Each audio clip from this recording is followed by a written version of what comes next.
The internal log recorded something on March 12th at 11:07 p.m., a timestamp the quant team would later highlight in their post-mortem report. A retail bot sitting flat for 93 minutes during a liquidity event so violent that the firm's own algorithms had shut down across 3 desks. The anomaly was noted, briefly discussed, and then dismissed as a statistical outlier. It violated every assumption the institution held about what winning looked like. Winners are active. Winners exploit inefficiencies at microsecond speeds. Winners optimize every variable, every parameter, every possible edge. A bot that does nothing cannot be winning, because doing nothing is the definition of losing in a market built on constant motion. That was the belief embedded so deeply in the firm's culture that no one even thought to question it. The log entry was filed away, the anomaly buried under terabytes of data that confirmed the institution's own models.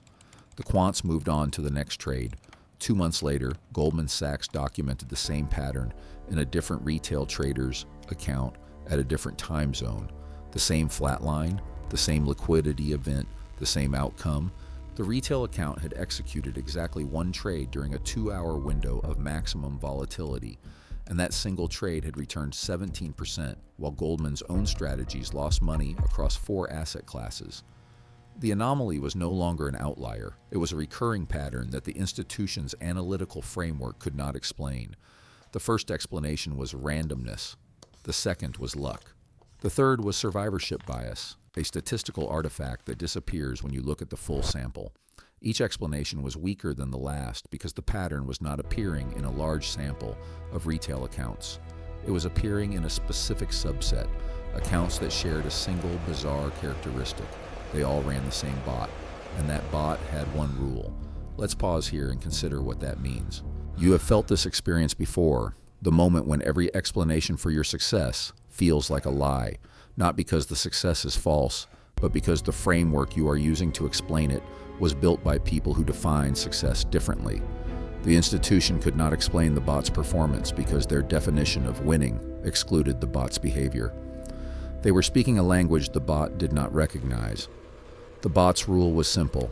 If the spread widens beyond 1.2% in the final hour of trading, enter. Exit when the spread returns to its 10-minute moving average. That is the entire strategy. No machine learning, no pattern recognition, no predictive model, just a single condition and a single exit. The bot was not designed to exploit anomalies. It was designed to avoid normal market conditions entirely, to sleep through 99% of trading days and wake only when the market broke its own patterns. The institution's models were optimized for normal markets, trained on years of data where spreads behaved predictably and liquidity flowed evenly.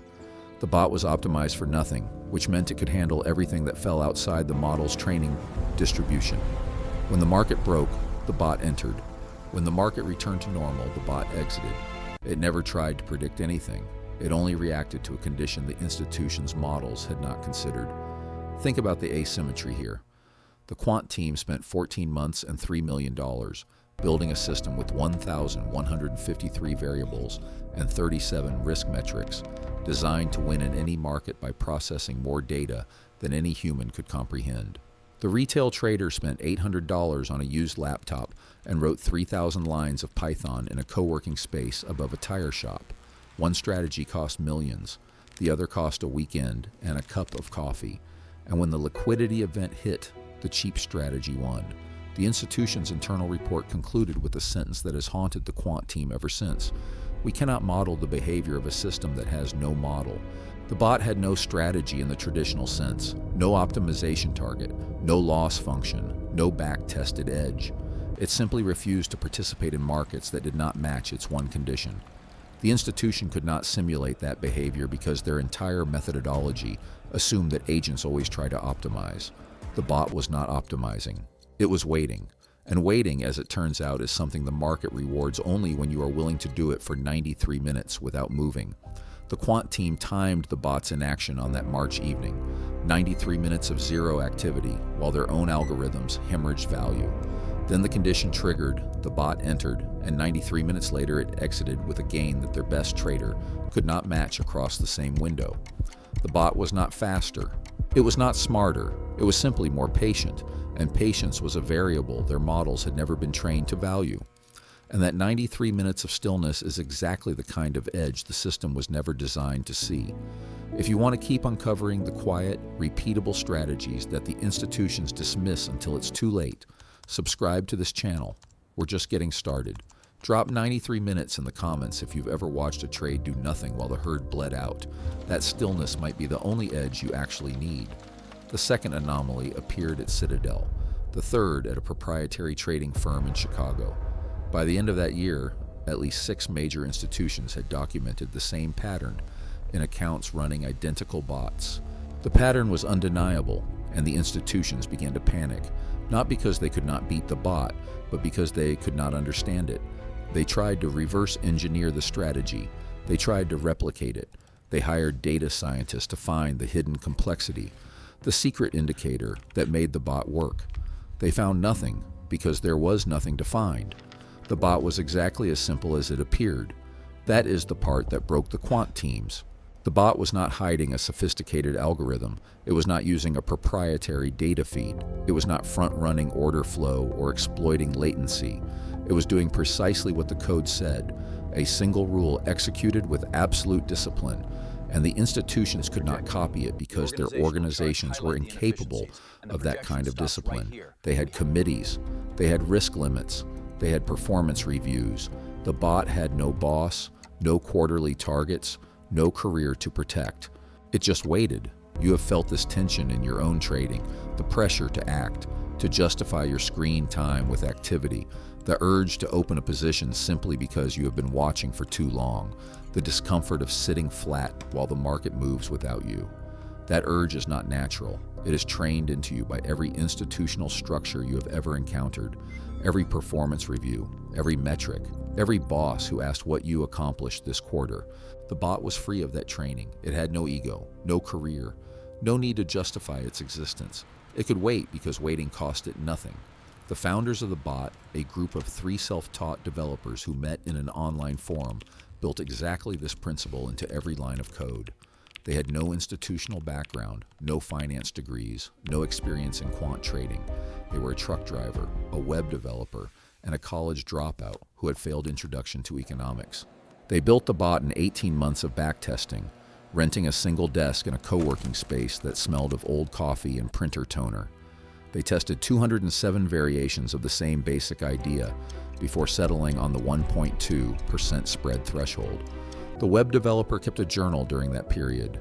In it, he described the feeling of watching the bot do nothing for months at a time, the doubt that crept in every evening when he checked the log and saw no activity. He wrote about the moment he almost deleted the entire project, convinced that the backtest was flawed, that the bot was broken, that he was wasting his life on a rule that would never trigger. He wrote about the fear of being wrong, the same fear that drives institutional traders to act when they should wait. The truck driver was the one who kept them going. He had been trading manually for 7 years, losing money consistently, before he stumbled on the research that would change everything. A paper published in a journal that no institutional quant had ever read, analyzing the behavior of volatility during liquidity crises across 27 markets and 30 years of data. The paper found that during the most extreme 1.5% of trading days, when spreads widened beyond a certain threshold, the optimal strategy was not to predict the direction. It was to provide liquidity at the edges and wait. That paper was cited exactly 4 times before the bot was built. After the bot began generating returns, it was cited over 200 times, not by academics, but by institutional analysts trying to understand what had beaten them.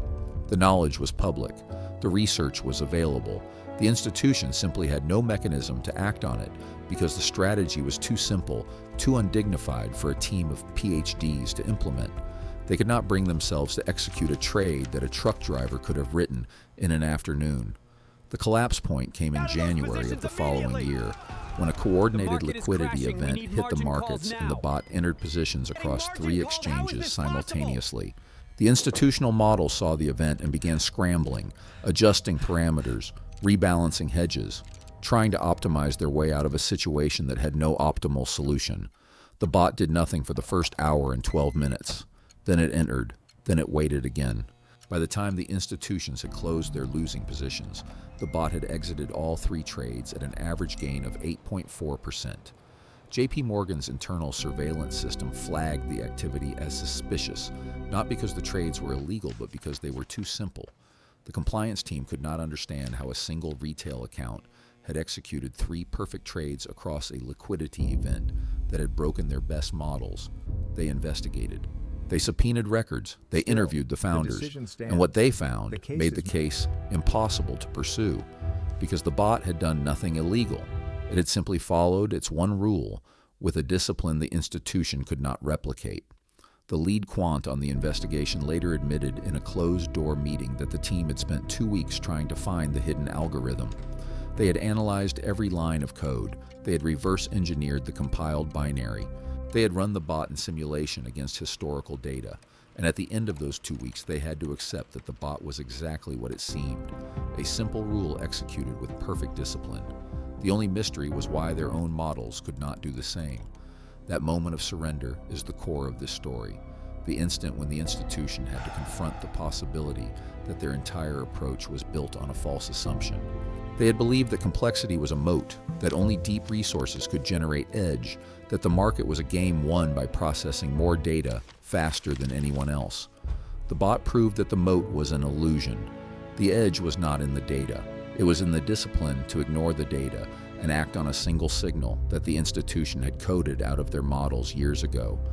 That surrender tells you something the institutions will never admit. Complexity is just expensive noise. The edge they chased with servers and PhDs was sitting in plain sight, in the discipline to ignore everything except your own rule. If you want to keep uncovering stories like this one, proof that the lone trader with a simple idea can still outrun the machine, subscribe and stay in the room where the real strategy gets spoken. And drop the word moat in the comments if you have ever had to watch your own discipline outlast someone else's data. Let me be direct with you about what this means for your own trading. If you have ever opened a losing position and felt that cold knot in your stomach, the urge to close it, to cut losses, to admit you were wrong, you know exactly what the quants saw in their screens that March evening. They saw fear. They saw a pattern they had already coded into their algorithms. And that pattern, your pattern, is exactly what the retail bot avoided by having no pattern at all. The bot never felt fear because it never had a choice. It followed its rule. That is the edge the institutions cannot replicate. The founders sold the bot's intellectual property to a small brokerage firm 6 months after the investigation closed. The terms were never disclosed, but industry estimates put the value at approximately $300,000. They did not become billionaires. They did not build a hedge fund. The truck driver went back to driving trucks. The web developer started a different project. The dropout finished his economics degree. They built a tool that broke a multi-billion-dollar institution's understanding of markets, and then they walked away. That detail changes everything. The founders were not trying to beat Wall Street. They were trying to solve a personal problem, the frustration of losing money as retail traders, and the solution they found was so simple that no one with institutional training would have considered it. They were not geniuses. They were not prodigies. They were 3 ordinary people who asked a question the quants never asked. What if the edge is not in what you do, but in what you refuse to do? The institution's models were designed to maximize activity. The bot was designed to minimize it.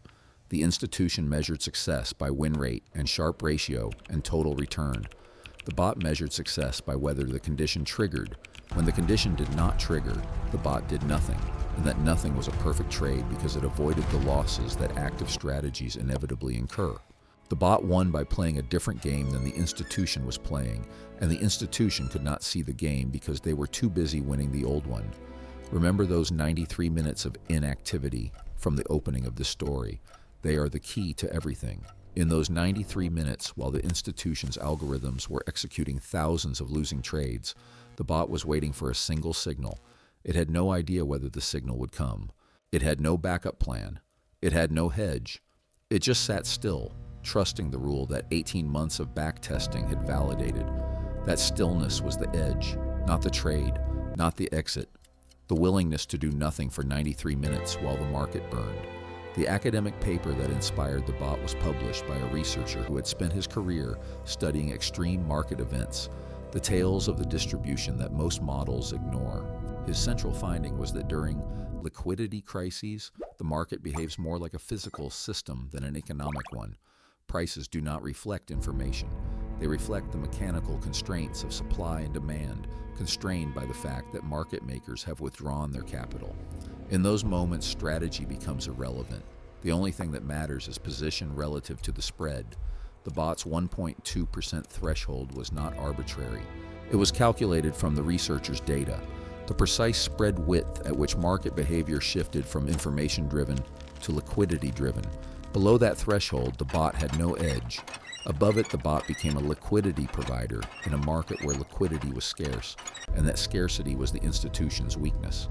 They could not provide liquidity because their models demanded they preserve capital. The bot had no capital to preserve. It had only its rule. This asymmetry is the entire story. The institution had billions of dollars and a mandate to protect them. The bot had $3,000 and a mandate to follow a rule. When the crisis hit, the institution's mandate forced them to act, to hedge, to optimize, to do something. The bot's mandate forced it to wait. The institution was designed to survive normal markets. The bot was designed to survive only the one moment that mattered, and in that moment, waiting was the only correct action. If this is starting to feel personal, it should. You have been told your entire trading career that you need more data, better models, faster execution, access to information that is not available to the public. You have been told that retail traders are noise, that the institutions will always have an edge because they have resources you cannot match. The bot proves that this narrative is incomplete. The institutions do have advantages, but those advantages come with a cost. They are optimized for a market that exists 98.5% of the time. The bot was optimized for the 1.5% when the market breaks. The question you need to ask yourself is not whether you can build a better model than JP Morgan. You cannot. The question is whether you can build a model that JP Morgan cannot copy. And the answer to that question lies in the thing they are structurally incapable of doing. They cannot wait. They cannot do nothing. They cannot follow a single rule without a committee to approve it. If your edge is based on patience and discipline, it is invisible to their entire analytical framework. The founders understood this intuitively. They never tried to compete on speed or data or complexity. They built a bot that did less than any institutional strategy, and that lessness was its strength. They accepted the boredom of months without a trade. They accepted the doubt that came from watching other traders profit while their bot sat idle. They accepted the possibility that the rule would never trigger and the entire project would be a waste of time. And because they accepted all of that, they were ready when the moment came. The final piece of evidence comes from the brokerage that acquired the bot's intellectual property. They ran the strategy against a decade of market data across 6 asset classes, and the results confirmed what the founders had already known. The bot produced positive returns in 9 of the 13 extreme liquidity events during that period. It lost money in 2. It broke even in 2. Its worst drawdown was 4.2%, a number that institutional risk models would categorize as negligible. And across all 13 events, the bot's total return exceeded the average return of every institutional strategy that traded during those same events. The brokerage never deployed the bot publicly. They analyzed it, documented it, and shelved it because the strategy was too small to move their capital. They needed to deploy millions of dollars, and a strategy that triggers once every few months could not absorb that volume. The bot was too patient to be useful to a firm that needed to generate returns every quarter. The very quality that made it successful made it commercially irrelevant to the institutions that had the resources to exploit it. That is the paradox at the heart of the story.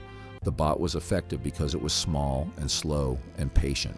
The institutions could not use it because they were large and fast and impatient. The bot's edge was not a secret. It was a structural incompatibility between the founders' discipline and the institution's incentives. The quants understood the strategy perfectly. They simply could not execute it because their careers depended on activity, and the bot required stillness. You are in exactly the same position as the founders. You have the ability to be patient. You have the freedom to wait for the condition that matters. You are not measured by quarterly performance targets. You are not evaluated by a committee. You do not have to justify your screen time to anyone. The institutions cannot match your patience because they have been trained out of it by their own system. Your smallness is your edge, not your weakness. That paradox, that your patience makes you structurally superior to institutions, is the kind of quiet edge most traders never hear about. Subscribe to this channel if you want more of these inversions that flip the game back in your favor, because I keep finding them where the algorithms refuse to look. And in the comments, drop the word patience if you've ever felt the pull to act when the signal wasn't there, because that moment of stillness is what separates you from the machines. The opening scene of this story, the 93-minute flatline in JP Morgan's internal log, is the most important image you will take from this script. It is a visual representation of discipline. It is a line that says, "I will not act until the condition is met, no matter how long it takes." That line broke the quant team. That line is the edge they could not replicate, and that line is available to you right now in your own trading if you have the courage to draw it and the discipline to follow it. The question that lingers after the investigation closed, after the brokerage filed away the analysis, after the founders returned to their ordinary lives is not about algorithms or liquidity events. It is about you. You have just heard the story of 3 people who had no institutional training, no advanced degrees, no access to the data streams that the quants treat as oxygen. They built something the institutions could not replicate, not because it was complex, but because it was simple, in a way the institutions could not allow themselves to be. The same simplicity is available to you. The founders are not unique. They are not outliers. They represent a category of trader that the institutions have systematically underestimated, not because the data supports that underestimation, but because acknowledging the truth would require the institutions to admit that their entire approach is built on a foundation that only works when the market behaves normally. The moment the market breaks, the foundation cracks. And in that crack, the retail trader with a single rule can step through and do what no billion-dollar model can. The web developer's journal entry from the night before the bot's first real trade is worth remembering. He wrote that he was terrified, not of losing money, but of being wrong about the rule. He had spent 18 months testing, refining, doubting. He had no way to know whether the 1.2% threshold was correct or whether his entire project was a delusion. He made the trade anyway, not because he was confident, but because he had committed to the rule. He had decided in advance that faith in the process was more important than certainty in the outcome. That is the discipline the institutions cannot buy. They can hire PhDs, they can build server farms, they can process petabytes of data, but they cannot manufacture the willingness to suffer the doubt of inaction, to sit still for 93 minutes while the market rages, to trust a rule that has no institutional approval. That willingness is available to you because you are not managed by a committee. You are not evaluated on quarterly returns. You answer only to yourself, and that freedom is the most undervalued asset in all of trading. The institutions know this. They understand at some level that their structural disadvantages are not in speed or data, but in their own organizational psychology. They cannot be patient because their system penalizes patience. They cannot be still because stillness looks like failure to the metrics that determine their bonuses. The bot exposed this vulnerability not through sophistication but through simplicity, and the institutions responded by documenting the anomaly and then ignoring it, because the alternative was to admit that their entire model of market success was incomplete. The flat line on the log, those 93 minutes of nothing, is the image that will stay with you. It is not a chart of a winning trade. It is a chart of a decision not to trade, a commitment to wait for the condition that mattered, executed with a discipline that the most powerful financial institutions in the world could not match. That flat line represents a kind of victory that does not show up in win rates or Sharpe ratios. It shows up only in the moments when the market breaks and everyone else is scrambling. You have that same capacity for stillness. You have the same freedom to wait. The question is whether you will use it or whether you will continue to act when the institutions expect you to act, to trade when the screen demands your attention, to fill the silence with activity that the quants have already coded into their models. The edge is not in doing more, it is in doing less. It is in having the courage to draw a line and refuse to cross it until the condition is met. The founders never traded again after they sold the bot. They built the tool, proved the principle, and walked away. But the principle remains. embedded in 3,000 lines of Python and a rule that triggered perhaps a dozen times in its operational life. That principle is now yours to understand and, if you choose to apply, the market will break again. It always does. And when it does, the question will not be whether you have more data than the institutions. The question will be whether you have the discipline to wait for your moment and the courage to act when it arrives. That is the end of this story. There is no next chapter, no follow-up investigation, no sequel. The bot is shelved. The founders are gone. The institutions have moved on to tracking different anomalies that they will also fail to understand. The only thing that remains is the flat line on the log, a record of something that happened and was never repeated, a testament to the idea that patience is not just a virtue. It is an edge that the most sophisticated models in the world cannot simulate, cannot replicate, and cannot defeat. The line is still there on the server, waiting for someone to notice that nothing is sometimes everything.